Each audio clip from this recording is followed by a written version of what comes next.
For most of human history, India was one of the richest places on Earth, rivaling that of China or all of Europe.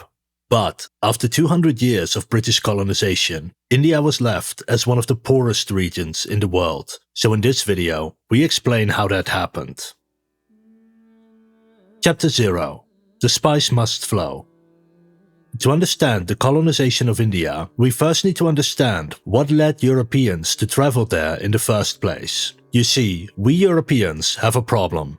Our food. European food used to be incredibly bland. Because Europe doesn't have very good spices. While we have rosemary, parsley and dill, they are nothing compared to pepper, cinnamon or ginger. There is a reason why there are Vietnamese, Indonesian and Chinese restaurants all over the world, but there are very few European restaurants. Asia simply has better spices. And food from Europe that is good almost always requires ingredients from Asia, Africa or the Americas. So, for thousands of years, Europeans have been buying spices from Asia. The oldest East Asian spices found in Europe date to 12,000 years ago. The oldest civilization is about 6,000 years old. That means the spice trade is older than civilization itself. And the reason spices could be traded even back then is because they are essentially toxic. They are meant to kill small animals who want to eat them. But because humans are so big, it barely affects us.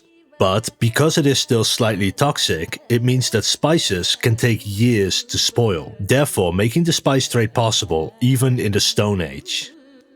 But how did that trade work exactly? Well, first the spices are harvested. Then they are taken to a nearby town where a trader will buy a large amount of them. This trader then goes to the next town and sells the spices for a profit. However, a single town didn't need to have 10 bags of black pepper or 10 bags of nutmeg. So what would happen is that the local people bought the spices they needed for themselves and then the rest was sold off to another trader. That other trader then takes the remaining spices to yet another town. This process would continue over and over again, starting somewhere in Southeast Asia and then slowly being transported all over Europe, Asia and parts of Africa. But because there are mountains and deserts between East Asia and Western Europe, there are only two main routes a person could use. To see the exact route, let's look at this map of the world. The first route was here, through China to Central Asia and finally to Europe. This trade route would eventually be called the Silk Road. The second trade route was via India, through the Middle East and then to Europe. As a result, India and China each controlled one of the two major trade routes in the world. And in the case of India, they had several large rivers providing plenty of water for agriculture. The Indus River, the Ganges River or the Brahmaputra River are some of the most fertile regions in the world. And for thousands of years, these rivers were used to trade spices. Eventually, civilizations grew along the trade routes and rivers. And they eventually grew to become one of the wealthiest regions in the world for most of Indian history.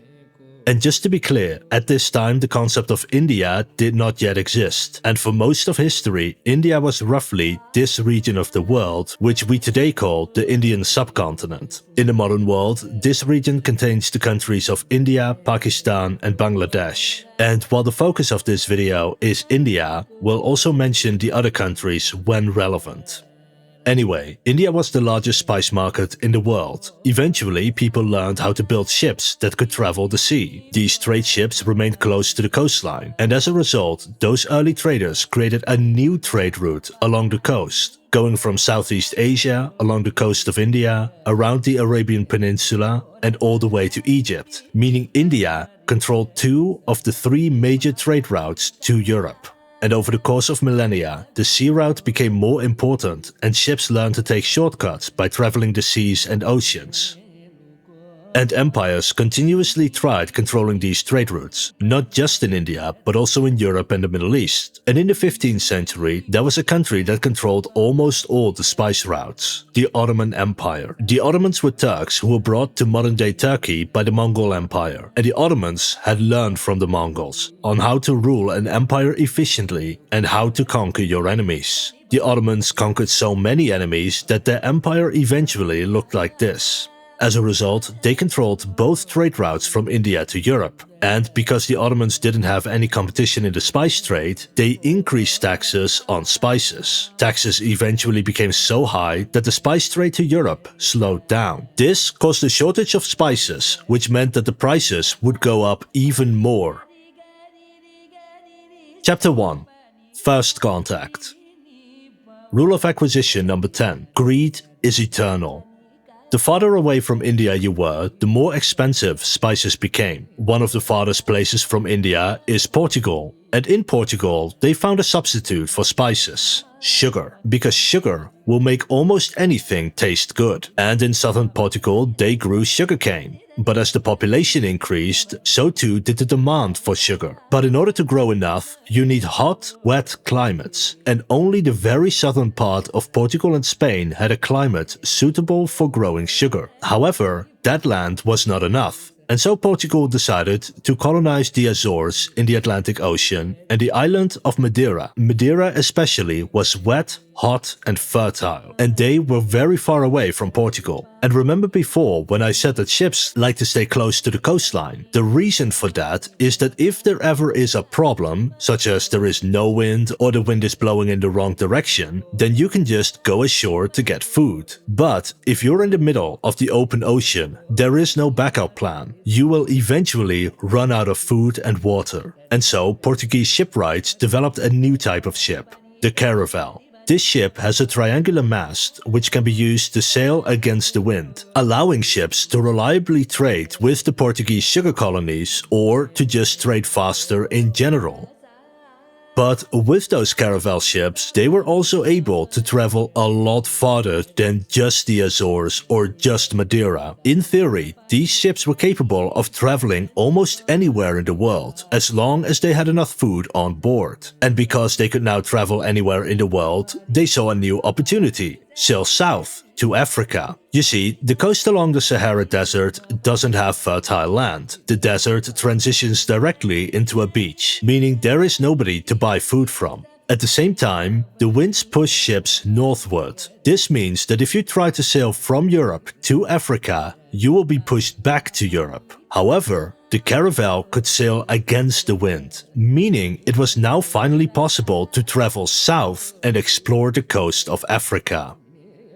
And with the prices of spices so high, some of those Europeans began wondering if they could perhaps sail around Africa towards India. At the time, they knew almost nothing of Africa south of the Sahara. So the Portuguese monarchy sent traders on special missions to explore the coastline. Each time, they would explore just a little further and set up a small trading fort to trade with the local African merchants. Until, after about a century, the first ship was able to make its way around Africa and finally reach the Indian city of Mombasa. There, they met with the local ruler, and this meeting went horribly. The Portuguese were considered rude. They did not understand that Hinduism was different from Christianity, and they failed to negotiate a trade treaty. However, they took a few Indians with them so that the Portuguese might learn from their mistakes and try a second time. Chapter 2. Early Colonization.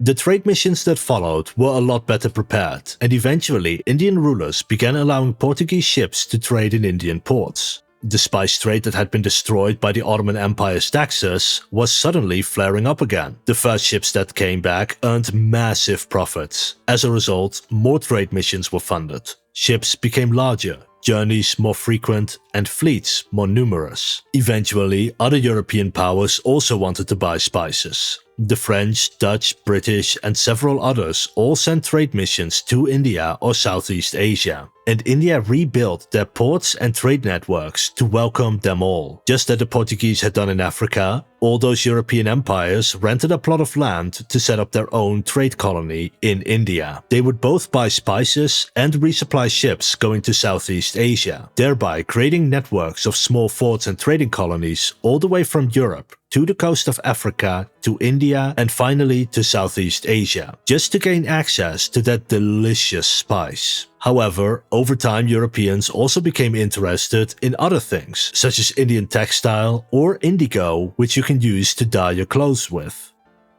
By the year 1600, the British finally arrived in India, and they did so under the banner of the East India Company.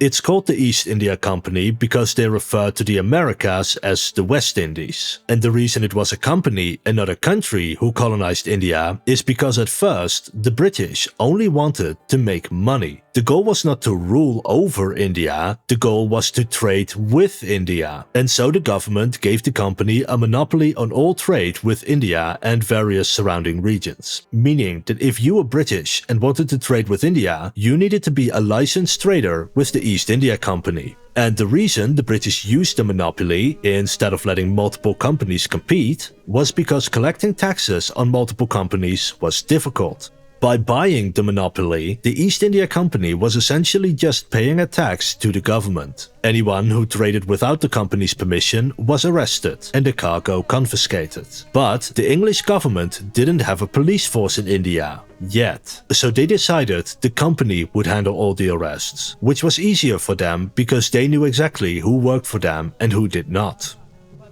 With the monopoly in hand, the East India Company started setting up trade colonies all over India. Focus your attention on this map. By 1750, the British had trade colonies in all of these places. And if you look closely, you will see a small French colony here and a few Portuguese colonies there. However, trade between India and Europe had become largely a British trade. Chapter 3. The Fall of the Mughal. While the Europeans were trading in India, the Mughal Empire was conquering in India, and the empire had grown to become a superpower of its time. It stretched from modern-day Bangladesh all the way to Afghanistan, eventually taking over most of India and about 25% of the world's economy. The Mughal Empire was so powerful that no European country even stood a chance to conquer India. So then, how did the British colonize India? Well, the Mughal Empire conquered India quickly, too quickly. Instead of consolidating the empire, its leaders just kept expanding. But wars cost money, and the larger your territory, the longer it takes for your troops to arrive at the battle. The more supplies you will need to use, and the more costly each war becomes. Eventually, fighting wars costs more money than you can take from the land that you conquer. As more money is spent on the military, the less is spent on the people, and those people will start to hate their government. And as the empire expanded, it had even more people to potentially hate them. And also, the way the Mughal Empire conquered new territory made rebellion easy. They would force a defeated leader to work for the emperor at his court. One such fallen leader managed to escape, created a rebellion, and formed the Maratha Confederacy. While the Mughal emperors were Muslims, they repressed Hindus, and the Confederacy was Hindu. As a result, a lot of Hindu people joined the rebellion. As the empire started losing territories to its rebellions, it was also attacked by rival empires. With each region lost, the less money they had for their army and the easier it was to attack them again in the future. Eventually, the country suffered through multiple civil wars until it was sacked by the Persian Empire and conquered by the Maratha Confederacy. And while the Mughal Empire was falling apart, the UK saw opportunity. Chapter 4. Corporate Conquest.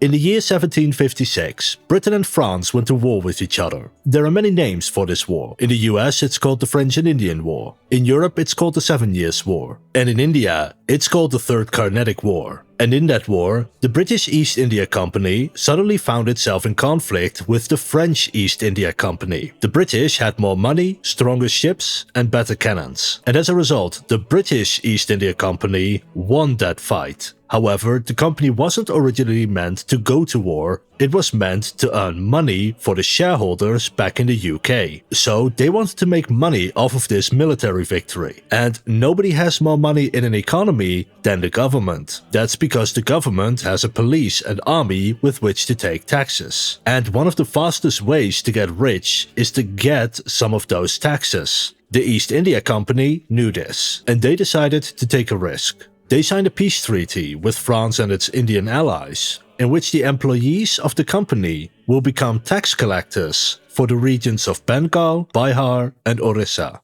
However, as rule of acquisition number 8 states, small print leads to big risk. Because from now on, it wasn't the government collecting its own taxes, it was a foreign company collecting the taxes for them. And this gave that company immense power. You see, when you control taxes, you control the entire government. Because if a government wants to do something, they need money. So the state now had to ask the East India Company for money, and the company could just decide not to hand it over. Over time, the British began taking more and more taxes for themselves and shipping it off to the UK. And the only way for Indian rulers to slow down this process was to give the company something other than money, meaning that the Indian leaders in these regions gave up more and more political power to the British just so they could hold on to some of their taxes. Until eventually, over many decades, there was nothing left for the British to take anymore, and the British simply took over.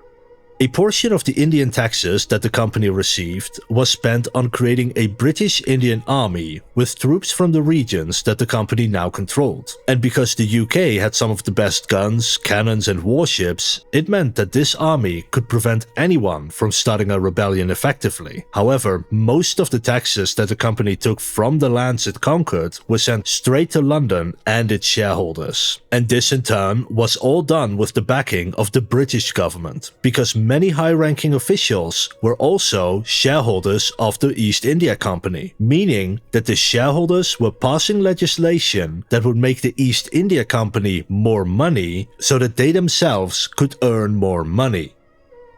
Over time, the East India Company copied this strategy that they used in Bengal, Bihar and Orissa all over India. They created something called the Doctrine of Lapse, meaning that whenever there was a lapse in leadership, the British would then come in and offer their support to one side in the Civil War. And in exchange for British support, once the war was over, the company got to install their own employees as tax collectors.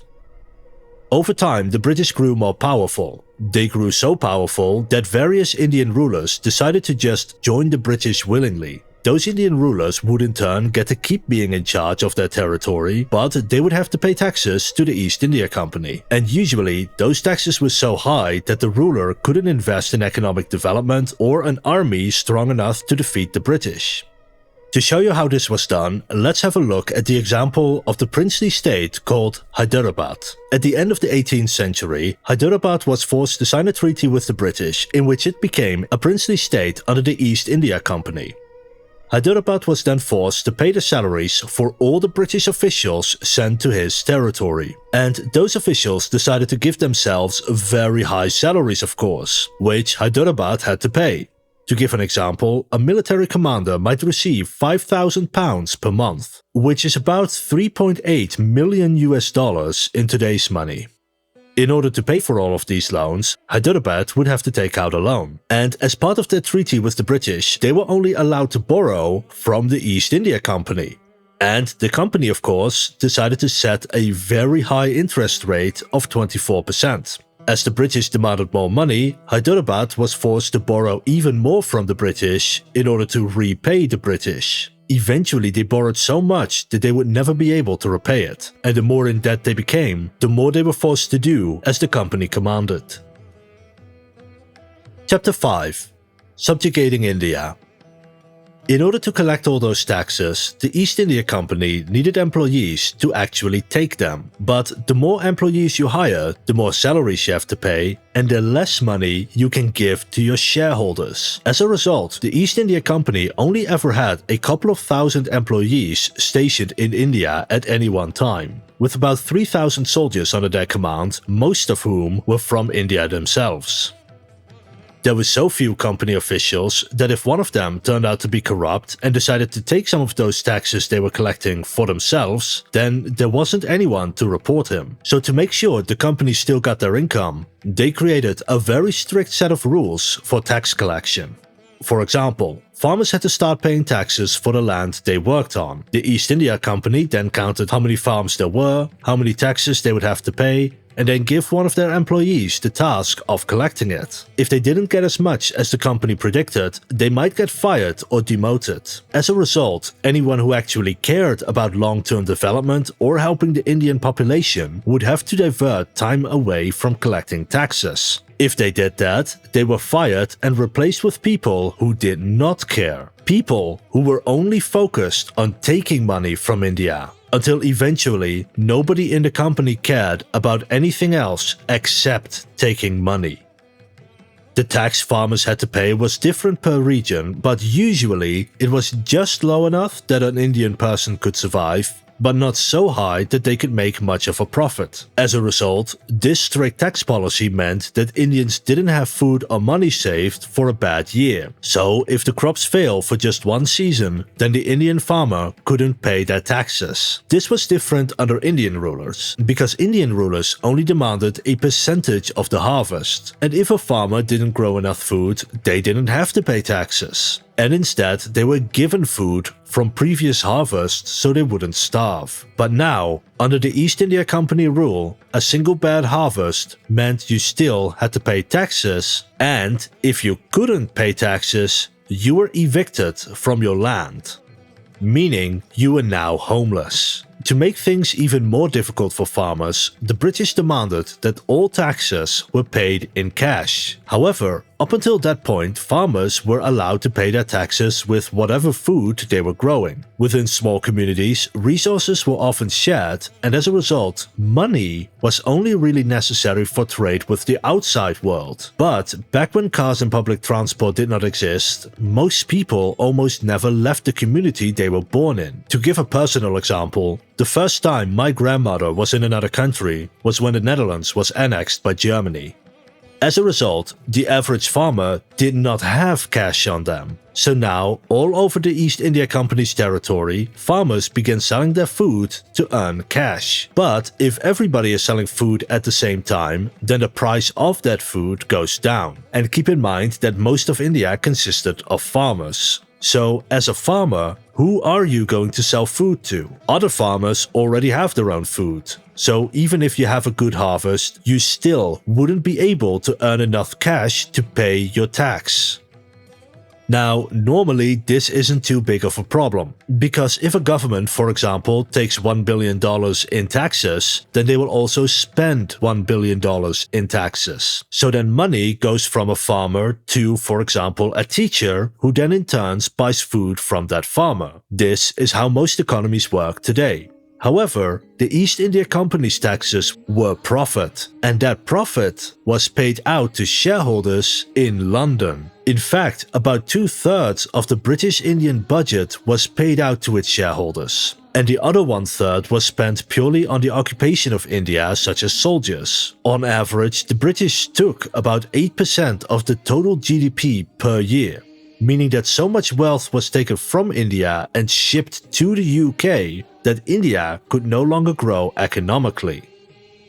And what this means is that because so much money was sent to the UK, there wasn't a lot of money in India anymore. But Indian farmers still had to find some way of getting cash to pay their taxes. And so they began growing things other than food, such as indigo, which they could then sell to the British. As a result, the company created a system where farmers grew indigo or some other crop, then sold it to the company in exchange for cash, and then those farmers paid their taxes to the company with the money they just received from the company. This was just a gigantic scheme to force Indians to grow valuable crops for the British so they could earn even more money. And in fact, the British used a lot of tricks like this to take over India.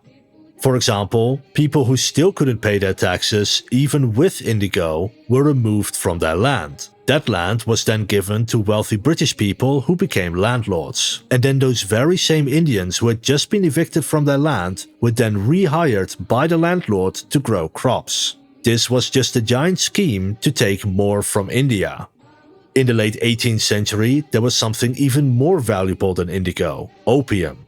At the time, China did not want to buy anything. They only wanted to sell things in exchange for silver. However, silver was a currency. As a result, as the British sent more silver to China, they literally ran out of money. But eventually they found something the Chinese people did want to buy: opium. And India is right next to China. And so all over modern-day Northeast India and Bangladesh, the British created opium plantations, turning this part of India and the company into the largest drug empire the world has ever seen. And the more land was spent on growing indigo, opium, sugar and other crops, the less land was used for growing food. Normally this isn't a problem. You can just create more farmland in India using irrigation canals. However, because so much money was going to the UK, there wasn't any money for that. And as a result, there was not enough food. Over the course of 2 centuries, millions of people died in India from famine. I can't list all the famines here, we'd be here all day, but they are scrolling on screen right now. It is thought that over 35 million people starved in India between 1793 and 1900, with millions more in the 20th century. In India, one of the most fertile regions in the entire world. And the more the crops failed, the more Indians had their land taken away, and the more powerful the British became. Chapter 6: The Industrialization of India. As the British forced the Indian people to grow more crops for them, those British decided to turn more of India's working population into farmers. You see, India was such a wealthy country not just because it could grow a lot of food, it was also wealthy because it had industry. Textile, steel and ship construction were some of the most important industry of any economy in the 18th and 19th centuries. And India had all three. In fact, India's industry was one of the most advanced in the world at the time.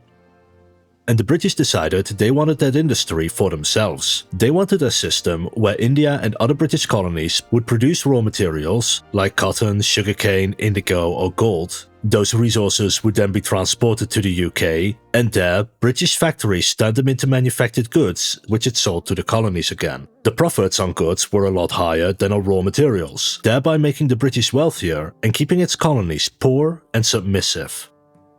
And the first place they started was the Indian textile industry. Because while the Indians were being colonized, the USA declared independence. The USA was Britain's main cotton provider, but now that they were independent, the UK looked for another colony to produce cotton. And that place was India. In fact, the best and cheapest textiles already came from India, made with Indian cotton. And remember, the East India Company's main goal was to make money, and they were installing tax collectors all over India. Through them, the company began putting a 70 to 80% tax on all textiles made in India, thereby putting the tax in textile. This tax was so incredibly high that Indian cloth was more expensive than British cloth. While at first the company earned a lot of money off of this, over time those Indians simply began buying British textile instead of Indian textile, and without customers, those Indian manufacturers were forced to shut down one by one, until eventually all of them went bankrupt. India did not get more textiles or better textiles because of this, they just got British textiles instead of Indian textiles. But why did the East India Company destroy such a valuable source of taxation for short-term gains? Well, first of all, they were able to sell the knowledge of Indian manufacturing to the British. Those British engineers then constructed their own factories based on Indian designs back in the UK. And secondly, the East India Company had a monopoly on trade with India, meaning that they could earn more money shipping cotton to the UK and British textiles to India than they could by simply taxing Indian-made textiles. It was simply more profitable for them to transport goods multiple times back and forth. This strategy was then repeated over and over again with other Indian industries. The next target was the steel industry. India produced some of the best steel in the world, so they put a tax on it and then sold the manufacturing knowledge to British steelmakers. Next, they went after ships, creating laws that only the British were allowed to build ocean-going ships, thereby destroying most of India's shipyards and instead creating a gigantic shipbuilding industry in the UK. And so, over time, India was deindustrialized, meaning that it lost most of its industry, and instead they focused on growing crops and mining resources to sell to the British at a low price. And in turn, they began buying manufactured goods from the British at a high price. The East India Company took the Indus out of industry. To make sure no new Indian industries could ever threaten the British, they only allowed Indians to invest in small businesses. So while they owned something like a newspaper, they would not be allowed to invest in something as important as a coal mine, for example. Eventually, Indians were fully subjugated by the company. They were forced to grow certain crops for the British, to hand over their profits to the British, to only trade with the British, and to only buy British, until everything revolved around the British. And that was incredibly profitable for factory owners in the UK, because you could always buy raw materials at a low price from India, and you always had hundreds of millions of Indians who could only buy your products. Overall, Indians could buy more products than the British could produce, and so the UK started to innovate. The British innovated so much that they created factories with steam-powered machines. Those steam-powered machines were used on a large scale to create textile, and that textile was then sold to Indians. And so, because the UK always had so many customers in India, it was the first country able to industrialize. The British Industrial Revolution relied on Indian poverty. And as a result, India went from a land where communities were self-sufficient, with democratic local governments, with a wealthy economy where taxes were spent on the development of the region, and it was transformed into a land of poor farmers forced to produce raw materials for British industrialization. And in the process, the shareholders of the East India Company became incredibly wealthy. To quote a British government official, "The fundamental principle of the English has been to make the whole Indian nation subservient, in every possible way, to the interests and benefits of themselves. They have been taxed to the utmost limit. Every successive province, as it has fallen unto our possession, has been made a field for higher extraction, and it has always been our boast how greatly we have raised the revenue above which the native rulers were able to extort." Chapter 7. The British Raj. This process of colonization was often resisted by the Indians themselves, and several wars and rebellions took place. One of the biggest rebellions, however, took place in 1857, when over 800,000 Indians armed themselves and fought the British. While the British did win, it became clear to many that the company would not be able to hold on to India forever. Therefore, it was decided that the British government would take over control of British India. They would then call this colony the British Raj. The British took over in 1858 and they largely left the company system in place. But instead of a governor assigned by shareholders, they now had a governor assigned by the British Queen, and its shareholders were replaced with members of parliament, many of whom were already shareholders anyway. On top of that, the British government would pay a certain amount of money each year to the East India Company for the right to rule India. And because many members of the British government were shareholders in the company, they were essentially making a deal with themselves to give more money to themselves.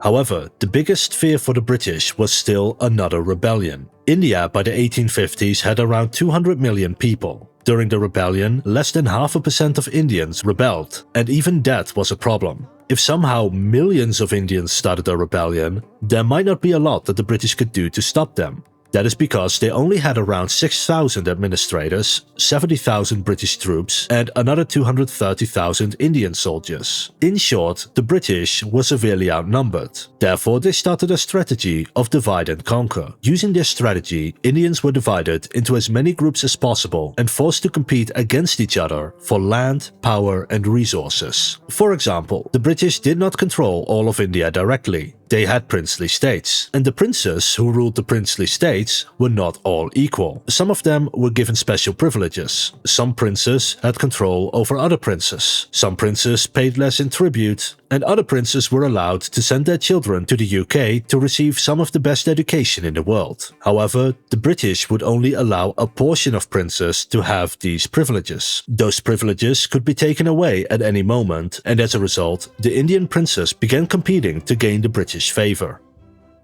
This policy was duplicated in all sections of Indian society, such as religion. As the British took more land from Indian farmers, they turned them into plantations, and they hired those same farmers to work on the plantations. However, there were not enough jobs for everyone, so the British would allocate land to either Hindu or Muslim populations. So for example, only one group could be hired to work on a plantation, meaning that for one group to get a job and survive under the British system, they had to compete with the other group, causing them to fight amongst each other instead of the British.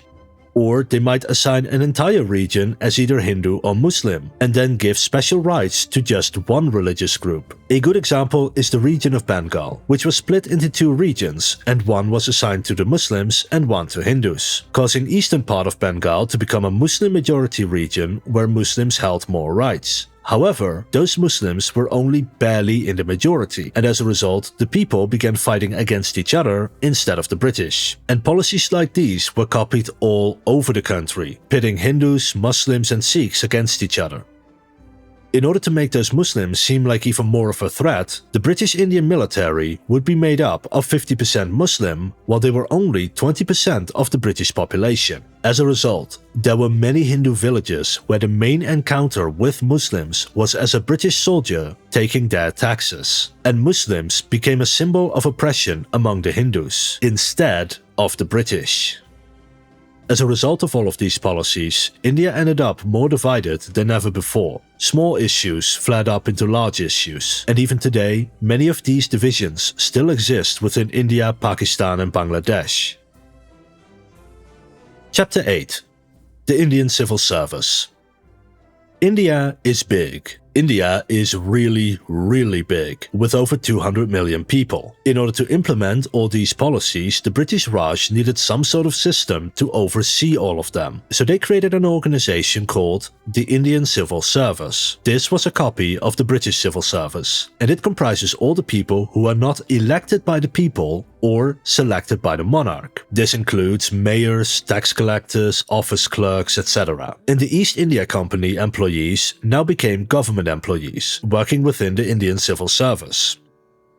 The British Raj was just as obsessed with collecting money as the company had been. You see, most of the income from the British Raj went to the UK government, and that government was used to fund social services and economic development back in the UK. The more money they got from India, the more money they could spend on making British people happy. And the happier the people, the more votes that government will receive in the next election. As a result, the only thing the British actually cared about in India was how much money could a civil servant take from the Indian people. And so the performance evaluation of a civil servant only ever looked at how much taxes they could collect, meaning that doing anything other than collecting taxes meant you were less likely to get promoted, or you might even be fired. And this was true from the lowest to the highest rank. Even the governor himself had to spend most of his time focusing on collecting as much money for the UK as possible. As a result, there was no plan to prevent famines. There was no development. There was only wealth extraction. In order to not get the blame for the poverty and famine they caused in India, the civil service created an endless amount of excuses. The people were lazy, there were just too many people to feed, or they just weren't smart enough to operate in a European system, while at the same time ignoring the fact that the British made every one of India's problems much worse. So, in order to justify colonization to the British people, the government told them that colonization was actually improving the lives of the people in their colonies. And the British Raj decided to create a lot of fake work that seemed like they were very busy, while in reality not doing anything. For example, they would just create extra paperwork, forcing people to fill out the same form multiple times, and add as many useless steps in the process, creating a gigantic web of bureaucracy. It was usually so complex that average Indians would not be able to make use of it, even when it might actually be helpful. And the government used the argument that if so much paperwork was being produced, then surely something productive must be happening. And in a time where investigative journalism wasn't really a thing, it meant that it was very difficult to find out the truth. And anyone who did speak out was silenced by that British government.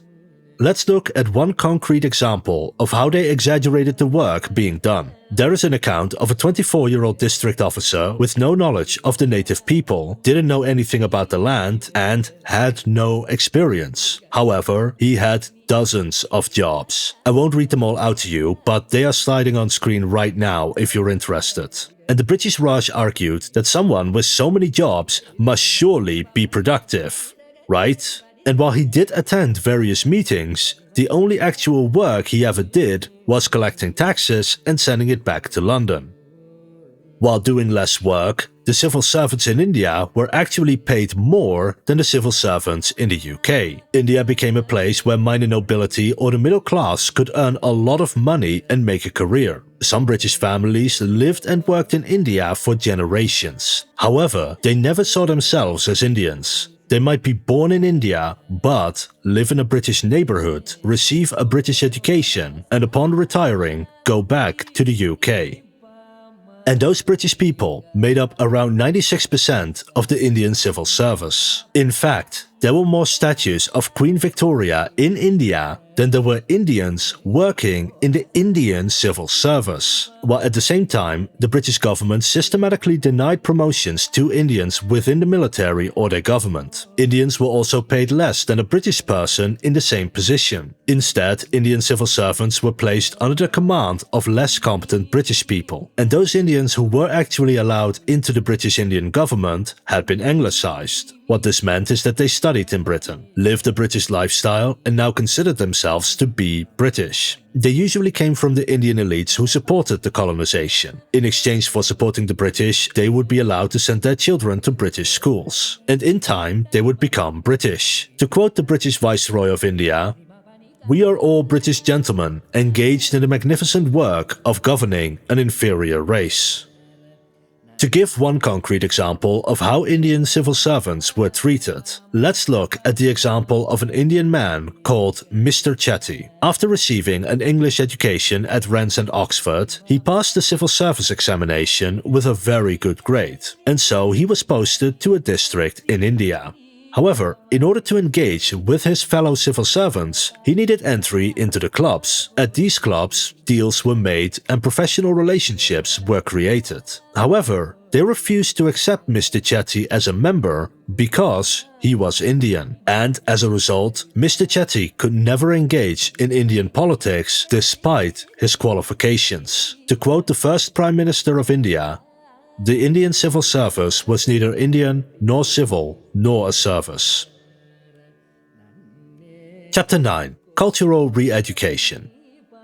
When the British first arrived in India, they considered the Indians as their equals. They were trade partners and quite often romantic partners. Between 1600 and 1800, the British and Indians mingled together. There were strong trade relationships, friendships, and political marriages. Yet, at the end of the 18th century, this started to change. The more the British tried to conquer India, the more they tried to extract wealth from India. And taking wealth is easiest when you have no guilty conscience. People who sympathize with the British would never be able to take as much taxes as a person who ruthlessly took it. As a result, people who had no compassion for Indians began to rule India. And in order to make those Indian people as easy to control as possible, the British began a campaign of cultural re-education, with the goal of destroying anything that might oppose the British and instead replace them with a system that would support the British. And while the UK was successfully dividing the Indian population and pitting them against each other, when you have over hundreds of millions of people, just one of those groups could already start a rebellion involving hundreds of thousands of people. And one rebellion might inspire more rebellions. So, in order to prevent that, the British tried enforcing a new cultural identity for India. For example, in order to destroy a millennia-year-old tradition of Indian governance, they simply made them illegal. The British replaced local government councils with British administrators. Often those administrators were too busy to actually do the administrating, meaning that the local communities had no effective leadership. Until, after several generations, the knowledge of Indian leadership had disappeared. The British could also remove half the potential leaders by removing rights for women. They created a system whereby women were forced to rely on their husbands and sons. This was similar to policies in the UK at the time. Women weren't allowed to make large financial transactions without supervision of a man or even have their own bank account. Women in many areas were no longer allowed to own property, and instead their husbands would become the owner. And when the husband died, the wife and daughters did not receive an inheritance. If a woman was assaulted, the man would only be convicted if the woman could prove it wasn't her fault. It was simply assumed that all women were guilty of provoking an assault unless proven innocent. This forced women to have to fight for basic human rights all over again, creating a division in India between men who gained more power over women and women who wanted to be independent. The British could remove even more potential leaders by using the Indian caste system. This system assigned certain jobs and rights to people based on which caste their parents belonged to. The British enforced this system in order to make it even more difficult for a person to move from one position in the caste system to another, meaning that if you were not born in the caste of rulers, you would never be able to become one either. As a result, most Indian people were now prevented from becoming leaders. This left only a very small group of Indians who could potentially resist the British occupation. So to make sure they did not rebel, the British destroyed Indian schools and universities. If an Indian wanted an education, they would have to go to Great Britain. However, in order to go to the UK, you first needed permission from the British, and they would simply just not allow a lot of Indians to study there. And in the end, without effective leadership, it was much harder to resist the British. Communities that had built up wealth for centuries, had lived through multiple rises and falls of empires, were now destroyed by the British. And in less than 200 years, India was stripped of its wealth. The British had created an India that was divided along religion, along caste, gender, location, nobility, and much more. While the British, meanwhile, held all the power. They were the best educated, the wealthiest. They ruled the army, the police, the government. They controlled trade, controlled taxes. They controlled everything. The British had molded the Indian social structure in such a way that the British were now at the top of the Indian hierarchy. And this is how India was colonized. To see how this process continues, select the video on screen on how India was decolonized, or the video on why India is still poor to this day. This was Avery from HistoryScope. Thank you for watching.